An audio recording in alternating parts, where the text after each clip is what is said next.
Même s'il n'est que conditionnel, pour Hakan Atalay, ce retour à la liberté est un premier pas. Il sort de prison après 542 jours derrière les barreaux.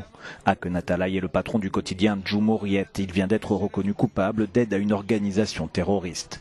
Comme lui, 14 collaborateurs de ce grand journal de centre-gauche ont été condamnés par la justice en première instance, mais devraient rester libres en attendant la procédure d'appel. Ils nous ont pris en otage et voulaient faire de Cumhuriyet une rançon, parce qu'ils savent qu'ils ne peuvent pas acheter le journal. Ils pensaient qu'ils pouvaient nous le prendre en échange d'otages. Mais ils ne peuvent pas. Nos amis vont leur montrer comment on peut faire du journalisme. Des centaines de journalistes, d'universitaires, d'étudiants, d'officiers, d'avocats sont en prison.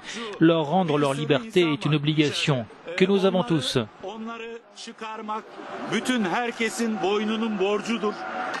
Sur son site internet, Cumhuriyet a promis de ne pas se laisser intimider par la répression. Vous aurez honte devant l'histoire, pouvait-on y lire.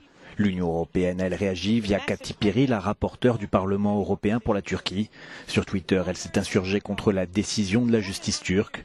Au total, 17 collaborateurs du journal étaient jugés dans le cadre de ce procès. Seuls 3 d'entre eux ont été acquittés.